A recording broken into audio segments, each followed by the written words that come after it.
Good afternoon, everyone, and welcome to today's press conference for Friday, the 5th of March. We are streaming live on YouTube today. If people joining the meeting could please mute themselves on entry, that would be great. Thank you very much. Hope you're all well.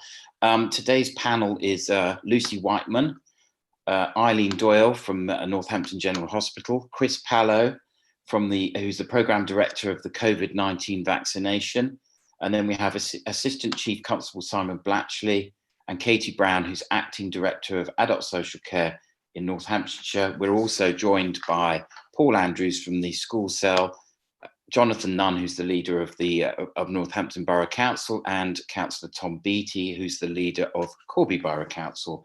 We'll follow the usual format, which is for us to follow those panel of speakers to speak about this week's activities and numbers, etc.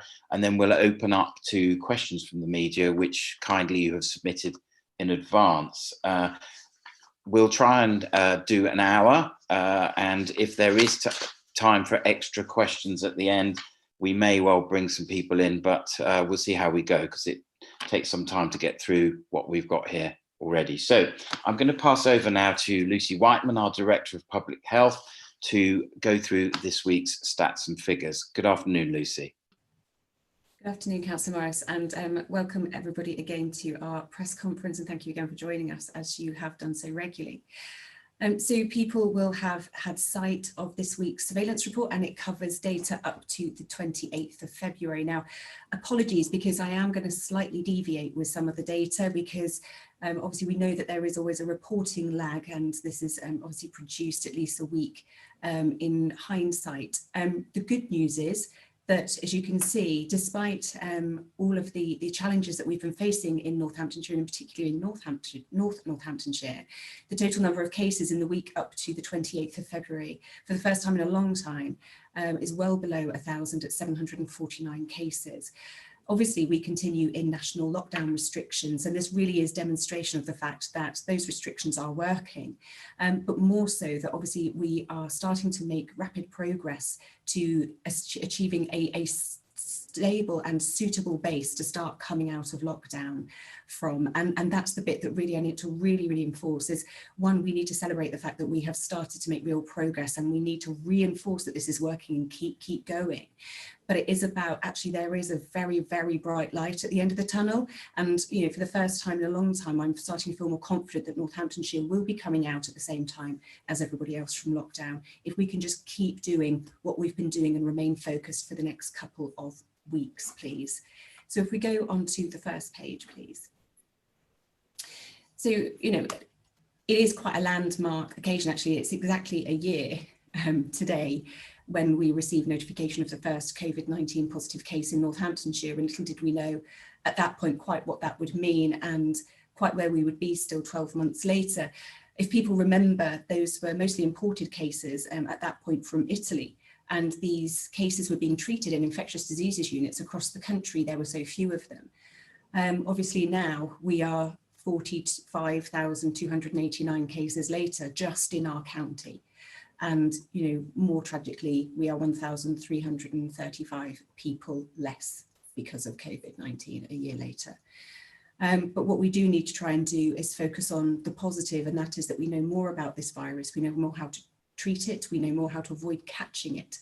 And as I said, those are all of the bits that we need to focus on these last few weeks to ensure that we come out of lockdown at the same time as everybody else, and that we're able to follow through on all of the proposed dates and start to get back to some sense of normality, which is what we're also desperate to do. If we move on to the next slide, please. So importantly, we've got our first step on Monday, and obviously this is the one that we do know will definitely go ahead, and we will see schools and colleges start to reopen in a phased approach.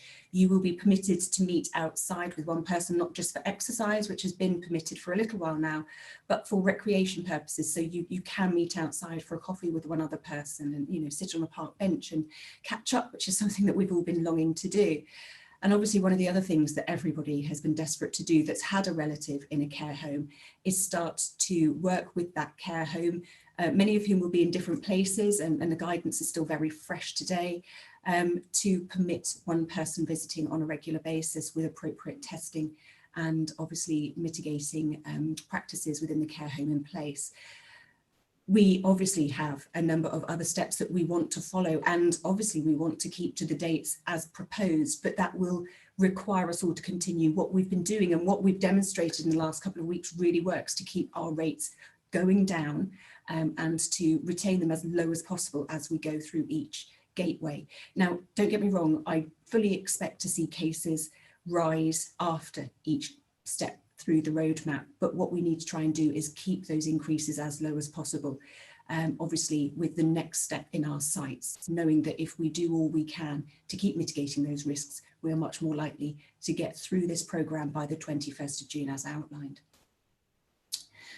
So if we could skip down to the data, if that's possible. Please do obviously have a look at all of the additional pages which outline some of the brilliant communications that we've been developing to make sure that people are really clear on what they can and can't do. There's lots of links there into additional information and support. But this is now what's starting to look like a really pretty picture. We're starting to see that real rapid reduction that we've been aiming for the last few weeks, and we obviously need to maintain that rate and that pace to ensure that we come out, as I said, with all of those planned dates. If we go down to the next slide. So this starts to show, as I said, that real improvement. It's stark, we've seen a lot less red this week when we look at the rates as compared to the both the county average and the England average. Clearly, we do still have some way to go, and that's why I'm saying we can't be complacent. We must continue to do what we've been doing to achieve what we've achieved in the last week or so. But you can see the difference it's making, and I really want this to be a positive press conference so that we can really sort of celebrate and congratulate ourselves and recognise and keep motivated to continue with that progress. So Corby, clearly we have got a lot of work still to do, but just look at how far Northampton's come, look at how far Kettering has come over the last couple of weeks. These measures are working. We've got to keep going, and we've got to make sure that we're, as I said, at as stable a base as we start to come out of lockdown as possible. Next slide, please. So a decrease across the piece in all of our boroughs and districts, still triple figures for most areas. Obviously, we want to see that starting to come down, but the good news is we've got much more regular trends in the downward direction. Still some fluctuation between different age groups, but this is a much, much prettier picture, as I said. On the next slide, that really starts to demonstrate that real increase in the reduction in cases that we've seen. If people remember last week, I was talking about the bars below the line starting to look a little bit short for my liking, being really concerned about the pace that we had on our reduction. And you can see over the last few days how that's really picked up, and that's why we're in so much of a better position. Next slide obviously just gives you that in pictorial fashion, as we always do. And again, can't keep saying it enough, this is a much more positive picture and something that we've got to continue. Next slide really again just shows that it's the lion's share of those people who need to be working, who are out having to present at work, who can't work from home, that continue to drive the case numbers. There's obviously lots of local and national programmes of work around testing to help protect that group. We've got our local testing centres having been rolled out. We've now got 4 in the county and more planned to roll out. The university site will be concentrating from Monday on the students and staff there, obviously, as they start to return, but we will still have 3 public-facing lateral flow device rapid testing centres available for people who do need to get into work and where the place of employment isn't currently offering that testing. But obviously the government have a national programme which should be coming online soon to support those bigger businesses to do that themselves. And we'll see obviously the school testing and the childcare support bubble testing being rolled out as well. So really, really good measures, really good tools in our toolbox to try and identify people who may not know that they've got COVID and get them isolated as soon as possible. This working age population deserves to be protected as well, and we're doing all we can to make sure they've got access to testing in those sites. On the next slide, it just shows obviously that we are starting to still continue, I should say, not starting to, still continuing with a decrease in the cases that sadly end in a death. We are still seeing small increases in some areas, but they are now small numbers, thankfully. So again, positive news, but I do recognise that this is still a slide I don't want to have to include, basically. Not that one that I just want to see numbers reducing on, but one that I get to remove completely. And I can see we're headed in that right direction, but this is the reason that we cannot be complacent. On the next slide as well, again, a good news picture. We've got Eileen on the call to add colour, I'm sure, to this conversation later, but we are still seeing a general overall reduction in demand for beds. And clearly that fluctuates day to day, but on the whole, it is a downward trend, which again is really positive. And as we know from national media, is related to the efficacy and the amount of people that have taken up that vaccination, but also to the measures around lockdown and the additional measures that obviously all of our care homes, our hospitals, etc., are putting in place to try and keep patients safe. The next slide, please.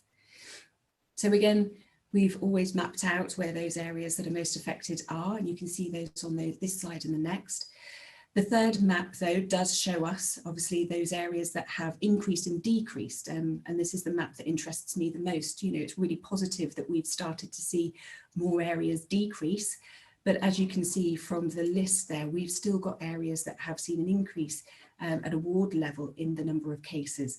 And again, we continue to use this intelligence to focus our support through our environmental health officers, through our wardens.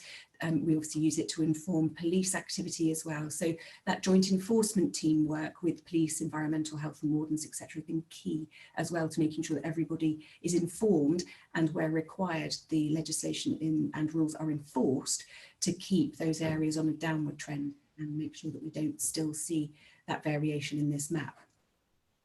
So lastly, we've got outbreaks, a slight increase, but again, people will notice it's primarily focused in the care settings where we've got that proactive swabbing. And we are starting to notice as well, when we do get care settings or any outbreaks, that we're starting to see fewer cases involved again. So that is very, very good news. We were getting larger outbreaks notified, but they are starting to dwindle in the numbers involved in each one.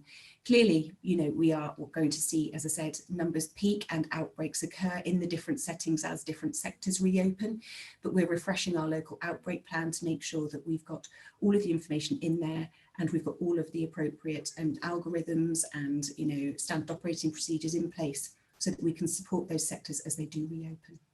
So I'll stop there. Thank you, Councillor Morris.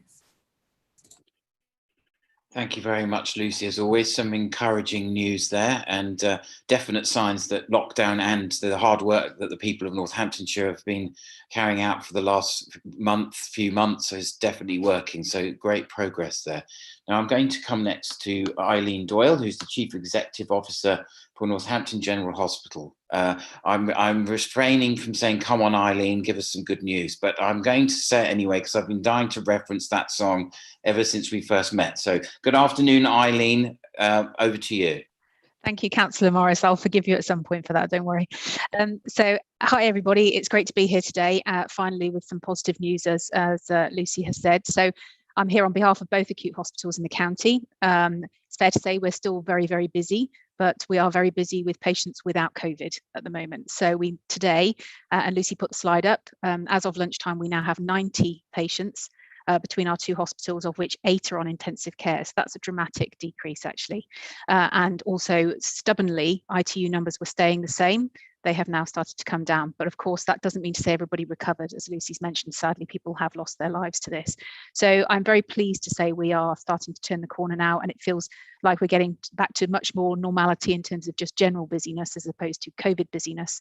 Our staff numbers in terms of those off with COVID or COVID-related symptoms is also down. We have 132 staff off today out of just over 10,000. So actually, things do feel like they are definitely starting to improve. We are not complacent, and you know, I think we all sit here thinking, gosh, just hold on, because we are slightly worried that we're starting to see some changes in behaviour, either because we're nearly moving towards out of lockdown, or that people have had their vaccinations and think that's okay, I'm fine now. We really don't want to start seeing that, because the worst possible thing to happen for all of us is that we go back to where we've come from. But good news from us, it's moving in the right direction, and I'm delighted that the numbers have come down in the way that they have. So we'll just get hopefully back to some kind of normality, whatever that looks like, sometime anytime soon. So thank you for everybody's support. It's a dramatic decrease for Northamptonshire, as Lucy has said. We just need to keep that up because we are not quite out of the woods just yet. It just feels much more positive, and we're all terribly excited about the prospect of being able to go out with someone else from another household rather than, I'm sure my husband wouldn't mind saying this, rather than me just looking at him all day long. So I'm very much looking forward to that. So good news from the hospitals. Thank you. Thank you very much, Eileen, as always. And continuing the positive news message, I will come to Chris Paller, who's the Programme Director of the COVID-19 vaccination programme in the county. And don't worry, Chris, I haven't found a song that relates to you yet, but there is still time. Over to you, Chris. Thank you, Councillor Morris, for both that and the nickname. So the vaccination programme update is that this week, the figures which have just been released indicate that 229,000 people in Northamptonshire have now had a vaccination, of which 218 of those have had their first dose. In terms of the breakdown, for the over 80s, we're now at 97.4%, the 75s 99%, the over 70s 96%, and those over 65, which we started at the beginning of last week, we're now at 84%. The vaccination centre at Moulton Park opened on the 25th of July, and since that time 39,000 people have come through its doors. Many more, of course, have gone through the doors of our primary care colleagues around the county, who have provided the vast bulk of the vaccinations far closer to people's homes, in a way that we think is much more accessible to them and easy for them to get to. This week, we've started on a small scale the second round of vaccinations for those whose date has come up for their second jabs. The messages that I'd like to give are to encourage everyone who is aged over 65 to still book an appointment if you haven't had it. As you heard me say, in many of these cohorts, those numbers are small in percentage terms, but behind every percentage point is a human, and we want to vaccinate as many of our population as we possibly can. Particularly in the over 65s, where we're currently at 84%, I'd encourage everyone to ring 119 if you haven't yet been able to book an appointment or been called by your GP, or of course go online to the NHS booking website. We're also vaccinating those carers, both paid and unpaid, who care for elderly relatives or those who are at high risk of developing serious complications if they were to fall ill with COVID-19. So again, please do come forward if you haven't yet heard. There's two pleas as well. I made the first one last week, I'm going to repeat it, which is we understand and we completely empathise with everyone who wants to get their vaccine as quickly as possible. But please do only book an appointment if you are in the groups that we are currently vaccinating. Very small numbers of people have booked into the vaccination centre who aren't in those cohorts, and we do check and we will turn those patients away to ensure the vaccines are given to those in the priority groups. And I'd also encourage those who have very young children to not bring them to the vaccination centre with them. This is a clinical facility where we are aiming to get people through as quickly as possible. But critically important is this: the complication rate from the vaccine is very, very low. But in the unfortunate event that you don't feel well afterwards, or you are waiting with us for 15 minutes because you have a pre-existing condition, it's not a facility where we can also take care of children as well. So please do arrange your appointments around that. So thank you very much, Councillor Morris. That's the update from me, and I'll hand back to you. Thank you very much, Chris. And again, some really encouraging figures around our vaccination levels there, which are at least comparable to our neighbours, if not better, and that's really good news. So we thank you for all the hard work that you and all the teams that are making that happen do across the county. So thank you very much, Chris. So I'll come to Assistant Chief Constable Simon Blatchley now. Simon, good afternoon. Is Simon, are you there, Yeah, Simon? Hi, sorry. Yeah, good afternoon, Councillor. Good afternoon, everyone. Thank you. In risk of repeating the messages from other speakers, it's just really essential that everybody continues to comply with the rules. What we found from a policing perspective over the last week is with the increase in the warm weather, particularly over the weekend, we saw a rise in gatherings of groups of people in our country parks, such as over at Corby, which necessitated us have to put on additional patrols, use our special constabulary and try and engage and explain, but also our enforcement activity has continued and we issued a number of fixed penalty notices across the county throughout the week. But in particular, the two issues for us is those gatherings outside when people are not in their bubble and there's no appropriate reason. And also we are still getting numerous calls from the public about sort of when you're getting large groups gathering in houses as well.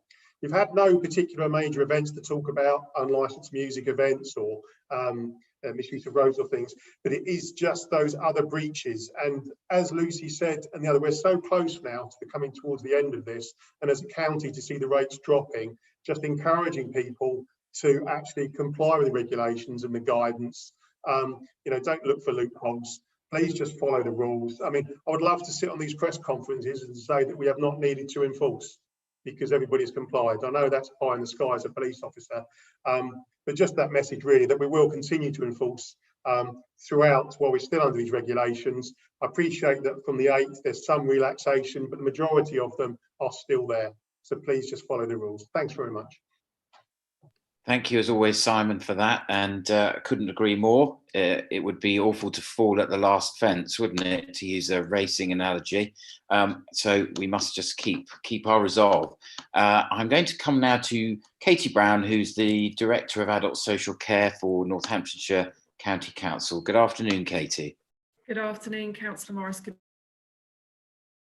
You've gone on to mute. Sorry, Katie. Sorry everybody. Thank you, Councillor Morris, and good afternoon everybody. I'm just coming really to update you about the changes that will happen from next week in relation to care home visiting. And obviously we are very aware that visiting is such a central part of care home life. It's crucially important for our residents in terms of maintaining the health, well-being and quality of life, but also for family members to maintain contact with their loved ones and contribute to their care and support. And we know that for hundreds of people in Northamptonshire, you've been waiting incredibly patiently to visit loved ones in this pandemic, and we thank you for your patience. But we know that the guidance changed from Monday, and this is a day where we can now start to allow visiting into care homes. However, this is an ask to everyone to please be patient with care homes while they put the guidance into place. We have about 250 care homes in Northamptonshire. And the visiting guidance arrived yesterday, and my team alongside Lucy's team alongside the care homes are working really hard today to get the Northamptonshire guidance out so that we can get it implemented as soon as we possibly can. But we have to make sure that the process is in place, are the right processes to make sure that we keep everybody safe and well, and that will then maintain the ability to continue visiting. And so that each of the key checkpoints in the guidance, so every point on the roadmap, care home visiting is going to be reviewed nationally. And it's really important in Northamptonshire that we still are able to continue on that path of allowing more normality in care homes, and that will only happen if we follow all the guidance that's been released over the last 24 hours. So care homes, each resident will be able to have a single nominated visitor that will be able to enter the home, subject to them having a clear lateral flow test before entering and following all the infection prevention control measures, including PPE. Care homes will be able to continue to visit to offer in the way that we did back in last summer, which is outdoor visiting if it's appropriate, screens, pods behind windows. So that's another thing that we're working through today. However, we also need to remember that if there is further outbreaks or an increase in infection rate, then that is something that in conjunction with Lucy, we can review the advice that we give to care homes. And the active outbreak rule will still be the same. And that in that situation, the only visits that will be permitted are those that are for people that are at the end of their life and receiving end of life care. We would like to thank once again the care home managers for their continued support, all of their teams who've worked so hard throughout the pandemic during exceptional pressure. And I know I can talk from a personal point of view as NCC has a number of care homes, that one of the very few highlights in the last year in what has been a real challenge was when visiting was first allowed last summer, and those videos and pictures were truly amazing, and we are very much looking forward to seeing some of those reunions early next week. And we thank everyone in Northamptonshire for their continued support.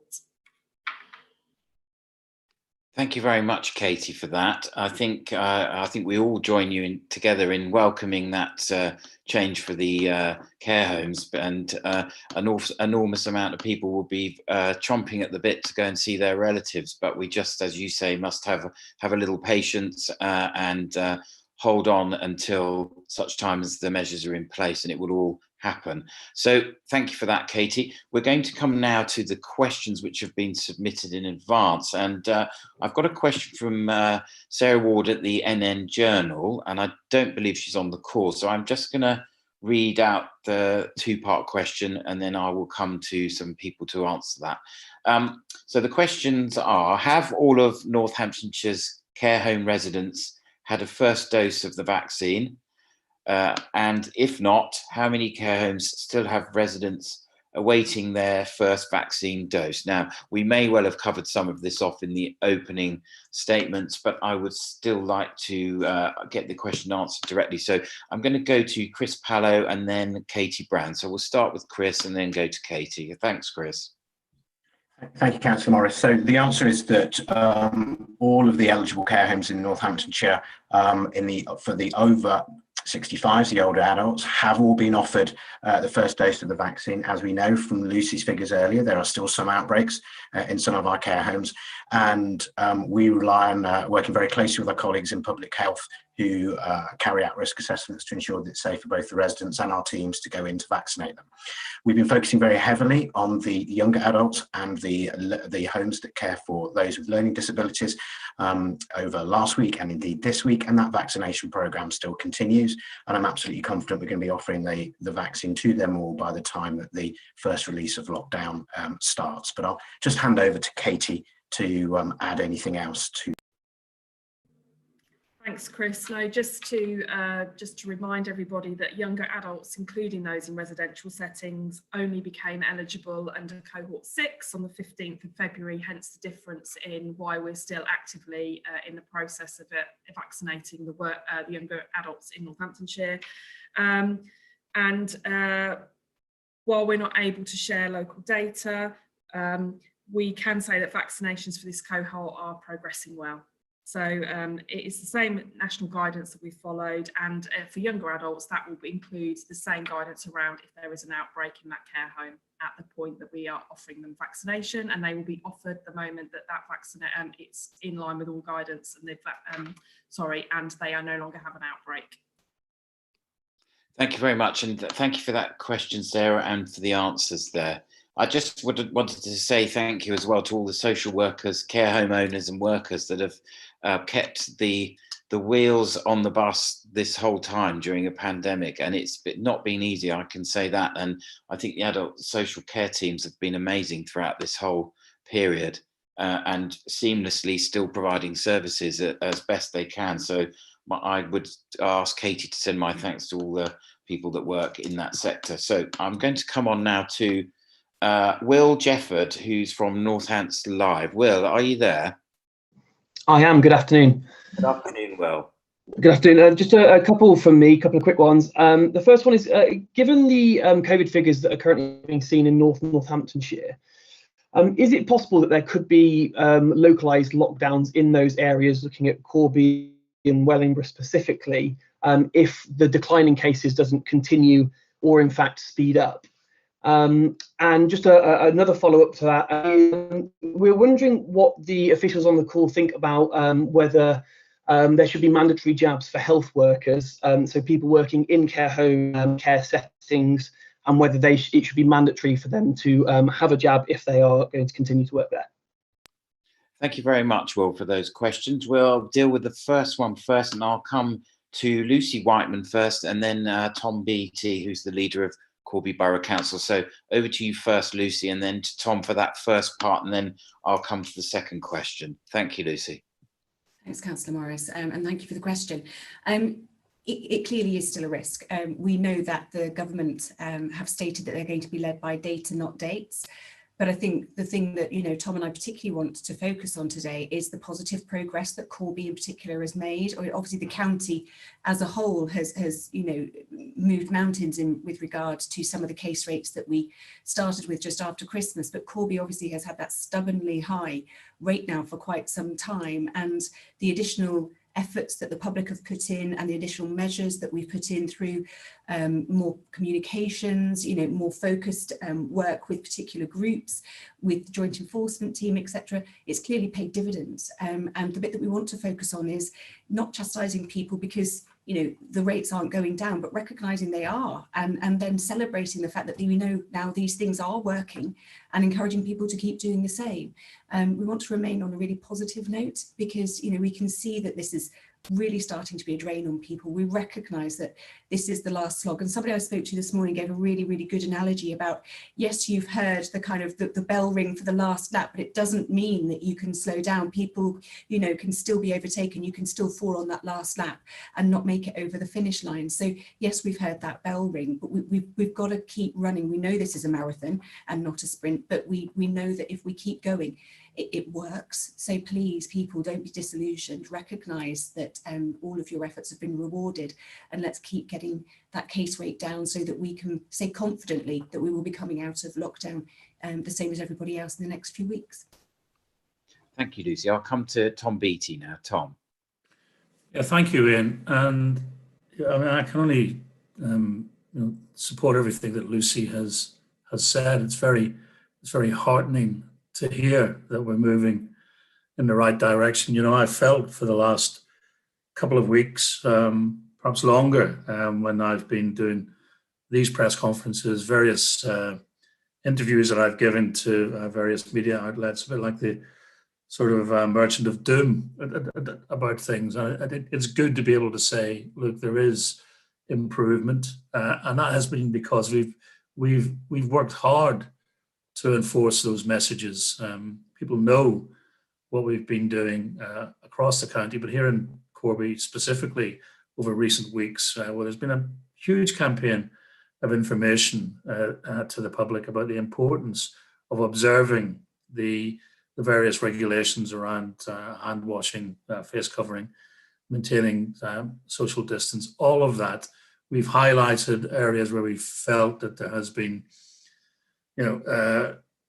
risks around workplaces and people traveling to workplaces. We've made those concerns known. We've encouraged people to do the right thing, and I'm pleased that by doing that, we're now heading in the right direction. Again, whilst I'm pleased, to be optimistic for a change, I still have to maintain that level of circumspection. It's important that we continue to do the things that we've been doing. I think Lucy's analogy of the last lap, I think, is very apt. We don't want to be, find ourselves heading towards the finishing line. We'll need to come across a hurdle that we weren't expecting or that we could have avoided. So I think it's good news, and I'm pleased about that. But I would continue to urge the residents of Corby to continue to observe the regulations. We've sent out reams of information which explains what people should and shouldn't do. We're working closely with local businesses and the retail sector, all of that. I am pleased to say that things are now beginning to turn around, and I think that's been due to the hard work that has been put in, and it's been due to people taking notice of what what they've been told and what they're being advised to do. Thank you, Ian. Thank you very much, Tom. Wise words there as always, and just remind everyone that really lockdown isn't ending for quite some time. It's just a gradual release, and we must stick to the rules as we go through that if we're not to fall at the last hurdle, as Tom said. So, Will, you had your second question, and I will pass to Eileen Doyle and then Chris Pallow to answer that one. Eileen. Thanks, Councillor Morris, and thanks, Will, for the question. So I would love to be able to sit here and say that as somebody who oversees an organisation that providing healthcare, that I could make everybody have their jab. Unfortunately, we are unable to do that, and because it's against the law, we can't. So until that changes, that's the position. Where the stance we've taken is to try and encourage all of our staff and I know other providers have done exactly the same. Katie would tell you, I'm sure, for care home staff included. We are trying to encourage that it's a good thing to have the vaccine. We owe it to ourselves to protect ourselves, our families, and our patients and those that we're caring for. So there is a moral duty, if not a legal duty, to have this vaccination. And we know people are worried for a variety of reasons. And where we are picking up those worries, or we've got hard to reach groups, we are trying to go out to them to say, what's worrying you? What can we help you with? What fears can we allay? It's really important you have this, because we need to, we all want our lives back, and nobody goes into healthcare or social care to damage anybody or to not offer that level of protection. And it's exactly the same. So we can't make people have it. We strongly encourage them to, and where they are nervous or there is reticence, we try and get around that in a different way to encourage people. And it's, as we've talked about marathons, not sprints, actually the numbers of staff in the two acute settings, so 132 staff, I think I said that were off for COVID or COVID-like symptoms out of over 10,000 staff. So the majority of our staff have been vaccinated. We still have a little bit of a way to go, but we will keep at it because this isn't going away. Whatever comes next year in terms of vaccinations or boosters or whatever that might be, we'll keep going and going and going until such time as everybody is protected and has protected themselves and their patients. So that's probably as best as we can do. So that's the stance we're taking. Thank you, Eileen. Over to you, Chris. Just a very brief bit to add, really, which is for those members of staff that are listening that haven't yet had their vaccination. You've heard Eileen there saying how critically important it is for both you and your family and the patients that we serve.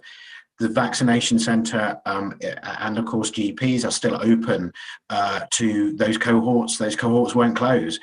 You can go online, you can book an appointment, and we will vaccinate you as quickly as we can, either at your GP surgery or at the Moulton Park facility if you ring 119 to book. So please do come forward if you haven't yet had that vaccination. It's critical. Thank you very much, Chris, for that. And Eileen, thank you as well. And thank you, Will, for those questions. Very good questions. I'm going to come now to Kevin Nichols from the Chronicle and Echo. Kevin, good afternoon. Good afternoon, Councillor Morris. Just one for ACC Blatchley, if I may. There was an awful lot going on last weekend with people from Northamptonshire turning up in North Norfolk and various places, and also people from outside Northamptonshire turning up in Northamptonshire. I just wonder, it seems strange after 11 months. I just wonder if you could spell out for us exactly what it means by staying local when you go out, please. Yes, of course. Thanks for the question. The definition of local, of course, isn't clearly defined in the government guidelines. So as with much of this, it's really down to individual forces and individual officers with their discretion. The approach we've been taking in Northamptonshire is that common sense approach as to what local means. As you know, as I said in my introduction, we're still asking people to use their common sense, exercise locally, try and stay local when you go out, i.e. don't pass to other country parks to go to your favourite one if you possibly can. The approach we've taken, if I can just give you a few examples over the weekend, where we have enforced is when we've had people that travel from Bradford into East Carlton Park. We had someone that coming from Hertfordshire. We have people travelling up from London to attend a group of friends in a house party. And we've also had people coming in from Redditch. So where we're enforcing is really when we have those extreme examples where there really is no excuse for that sort of level of travel. What we're trying to do is engage and explain, but you will appreciate that at this stage, 11 months in, people should really be able to understand the rules. And again, we're just appealing people to use the common sense. So that's where we are. We will continue to enforce, but officers will always use their discretion, look at the particular circumstances when they do engage with the public and make a decision as to whether a fixed penalty notice will be issued or not. Anybody issued with a notice, of course, has the option to appeal that process and go to court to argue their case if they don't think that was reasonable. Thanks very much. Thank you very much, Simon, as always, and thank you, Kevin, for that question. Thank you. I mean, the simple answer, as Simon says, is don't really go. Definitely don't travel a long distance, that's for sure, unless you absolutely have to. So I'll come now to Laura Coffey from BBC Radio Northampton. Good afternoon, Laura. You've got a couple of questions. I do feel the first one has probably already been covered off, if that's okay, but I'll come to you now, Lucy. I'm sorry, Laura.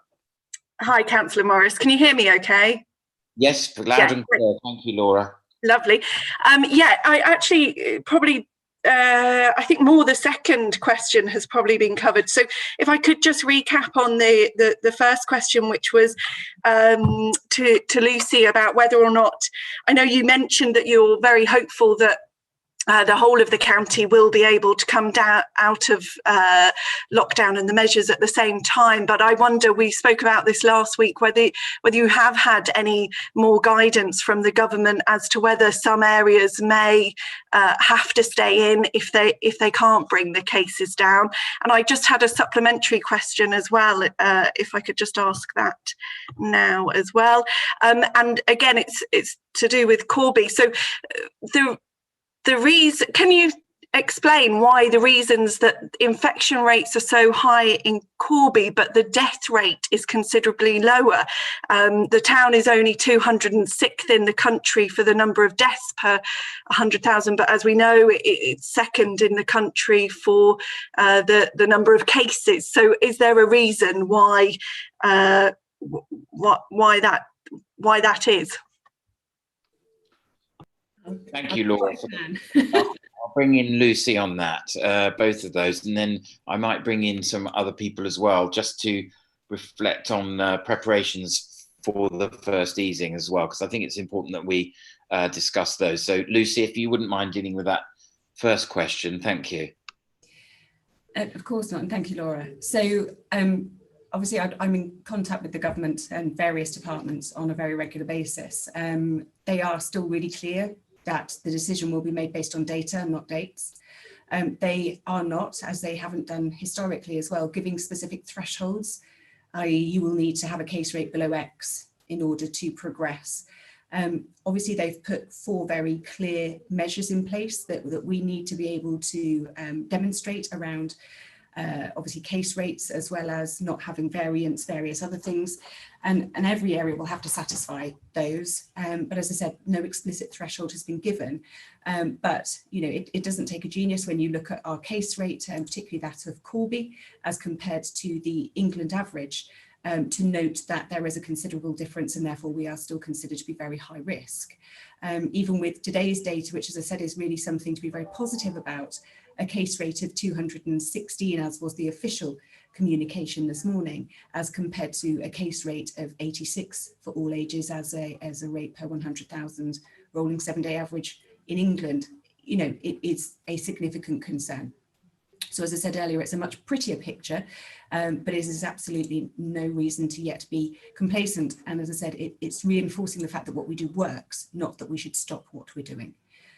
So we must continue with all of the good practice that we've seen the residents of Corby in particular demonstrate over the last week or so. With regard to Corby's rate versus the death rate, the simple fact of the matter is it's the makeup of the demographic of the area. Even when you look at case rates generally that get split out by age group, we're still seeing less community transmission into older age groups. It is a sad fact that Corby actually has a lower average age life expectancy than other areas, so we tend to see fewer very old people living in Corby, and that obviously is part of the issue around COVID and how it's highlighting a lot of the inequalities. But you just look at that sort of demographic map and the population triangles in Corby, you will see the lion's share of cases is that working age population. That's something that Councillor Beattie and myself have spoken obviously to various government departments about. That's where the cases are being transmitted. People do have obviously much more contact with other people because they are working, because they are obviously having to use childcare bubbles, etc.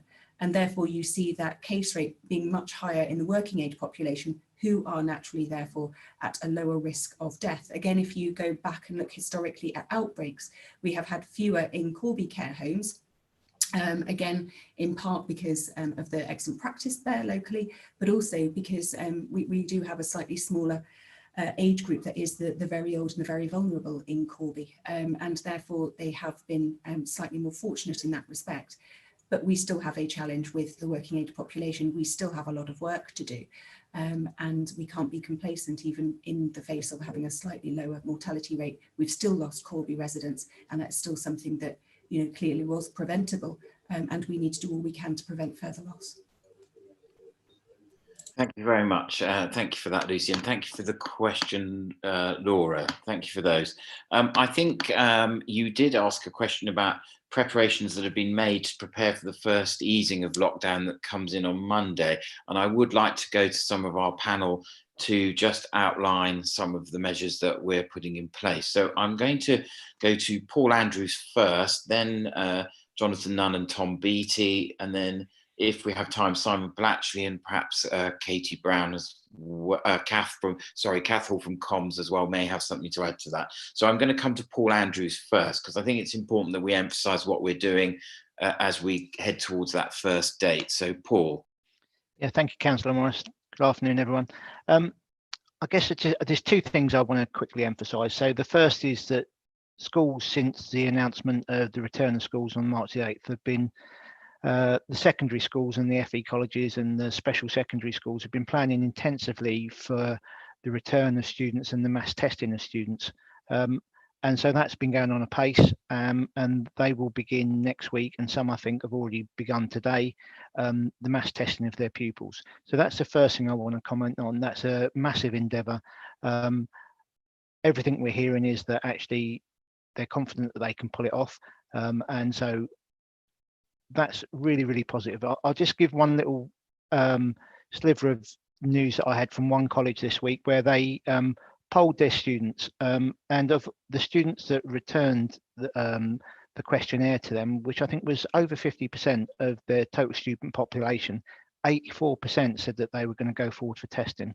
That's an excellent return, and I think if we get that level of return and that level of support from young people across the county, our mass testing programme in schools and colleges is going to be a success, and will help to reduce transmission. So I think that's important to note. I think the second thing I want to bring to people's attention is this week the government released some new guidance and some new testing for families of those attending school and for the support bubbles. And you can access this testing via a number of ways. So if you want further information on that, you can find that information on the NCC website.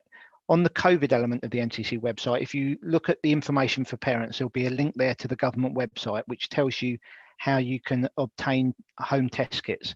So in short, the level or the way that you access it, if you can access test kits or testing via your workplace, that's the first way you should go. The second way is that you can actually arrange to collect home test kits from testing sites, and you need to follow a link on the government website to do that.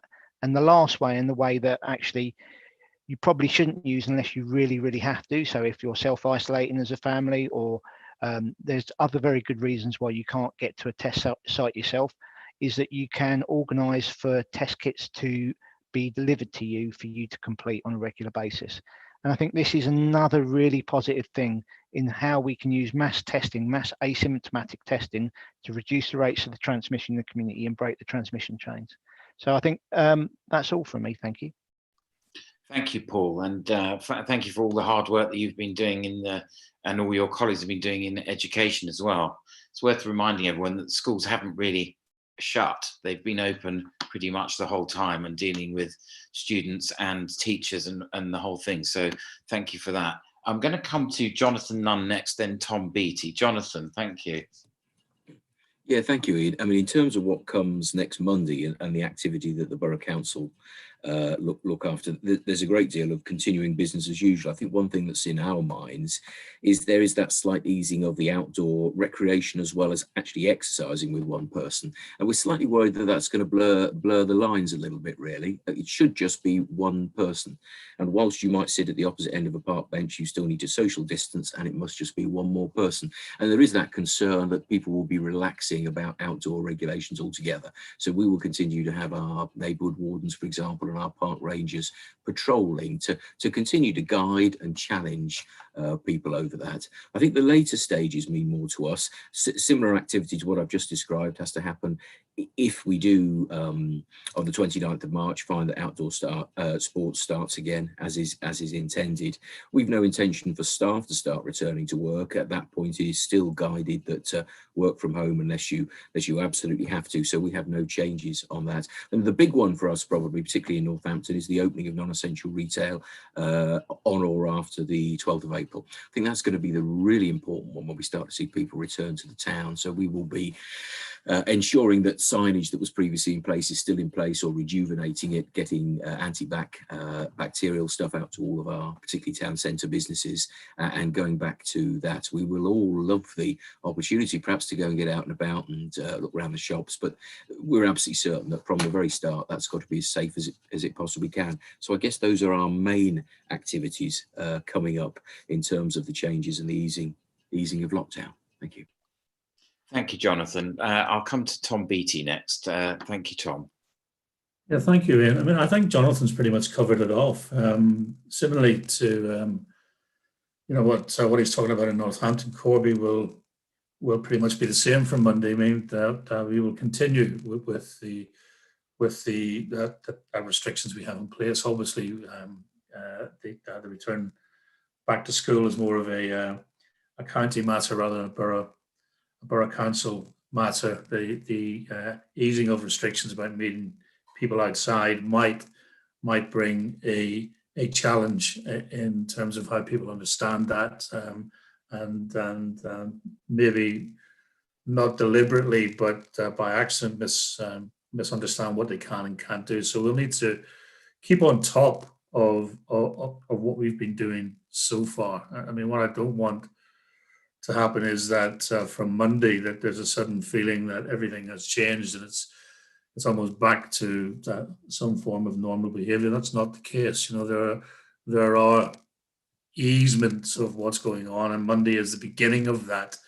I think Jonathan is right to point out that the further stages along the route map out will probably have a bigger impact on us around things like the opening of non-essential retail, what that will mean for our shops and town centre, etc.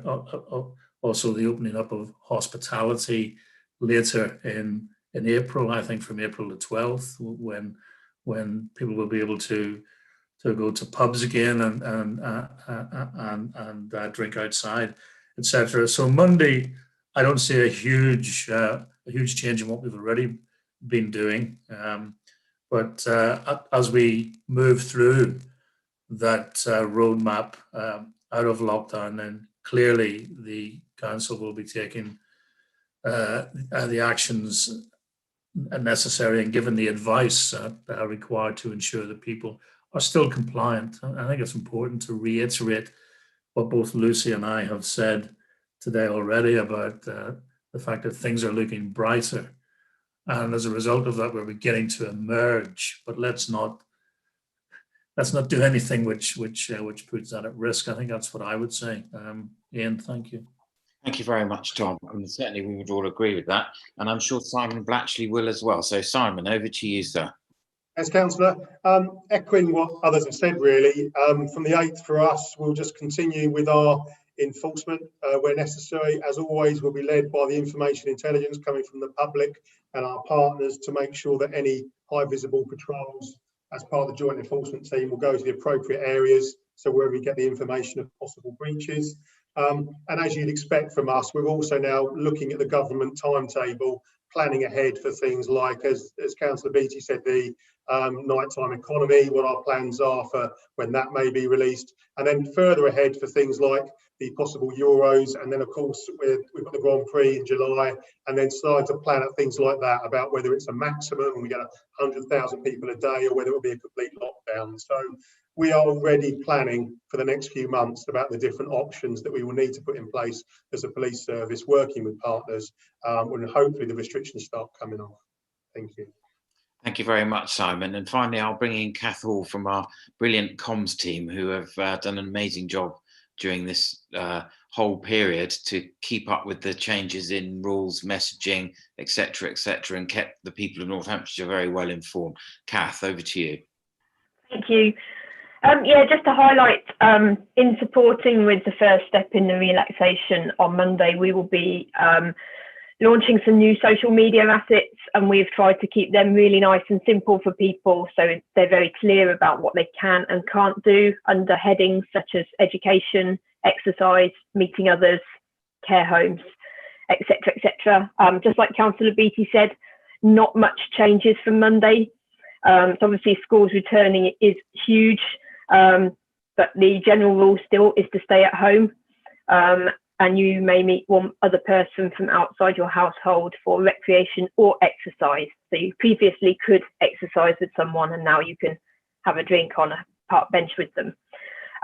In addition, we continue to have our banners outside schools, advising parents not to gather outside school gates and stand around and chat, because we're still not allowed to do that. So if you can keep those interactions to a minimum, drop children off and then leave rapidly if you can. And you'll probably have seen our banners all over the county, at bus stops, on public buildings, council buildings, supermarkets, and on our digital vans. So hopefully there's a wide range of information about how to travel safely, how to shop safely, and how to follow the guidance. And most importantly, as the weather does improve, hopefully, when you are outside, it's really important that you still keep that 2 metre distance between yourself and other people as the vaccine rollout continues and testing continues. Thank you very much, Kath. Brilliant work as always from the team there. I think I don't have any other questions. We will probably stop the meeting in a minute. Jonathan, did you want to come in? We have a general election. We have not a general election. We have an election coming, and obviously there's a purdah period as well for that. Did you want to say anything about your reflecting on the rules and regulations around that at the moment? Because I think it's important that we share that with the press and the public. Thank you, Jonathan. Yeah, thanks, Ian. Glad to, because obviously we've got an election and it's going to be quite different. It has to be done in a very cautious way. And so one of the things I've had a couple of people ask me about is we'll be going out and knocking doors and so on. And I was reminded of this yesterday at the COVID board meeting, where naturally all the politicians sat there in a very pious way, said to people, we must obey the regulations and so on. Because actually there are new regulations coming, which do mean, I think, from Monday, it's allowed to go door knocking, door to door knocking. And I have to say, I don't think that's the right thing to do. I absolutely don't. So we know that people are going to people's doors, so delivery drivers and so on. And my observation is they're all extremely careful. They put a package on the doorstep, step back 2 or 3 meters, and that's great. And I don't know any companies that aren't strictly adhering to that. But social distancing of that kind only reduces the risk. It doesn't eliminate the risk. So the mere thought to me that you go door to door to a series of neighbours and talk to them at the moment just doesn't seem acceptable. And I think I also see this in the context of, we've heard from Katie about visiting to nursing homes. Some people have not been able to go and see their relatives on Monday. I think it's one regular visitor. I just don't think we can canvass people's doors in that way. Similarly, we've got a political colleague, and he and his wife had their first baby last April, because that baby has not met most of its family. It's not met its aunts, it's not met its uncles and so on. So the mere thought that we could have a political discussion in preference perhaps to something like that seems extraordinary to me. I believe that people, if they're going to cast a vote, they have the right to look in the eye of the people who they might who want their support and get their opinions, and challenge them. I absolutely get that. But for the moment, I don't think that's the right thing. So having suggested this to political colleagues, this is in the West, moving to the new West Council elections. I can tell you absolutely the Conservatives in the West have said that we will not be doing any door knocking until April, and even then we'll take it under review and see what progress is and so on, and whether it's the right thing. It might be that from the 12th, for example, it's the right thing. And delighted that other parties got instant response from the Labour Party in the West, who are also saying the same thing. That's our firm commitment, and we just don't think it's a sensible idea for anybody to do anything else. Hope that makes that clear, because it does seem to me there's potentially a double standard in people like me sitting on press conferences and boards like this and saying one thing and then getting out and knocking doors. Thanks, Ian. Thank you, Jonathan. Tom, did you want to comment on that at all, or are you happy? I mean, I'm sure you're happy with what Jonathan said, of course. Yeah, just very briefly, Jonathan's comments are correct. Your microphone's gone a bit Dalek-y, Tom. Is that any better? No, sadly not. Okay, sorry. Perhaps we could revisit this at the next. Yeah.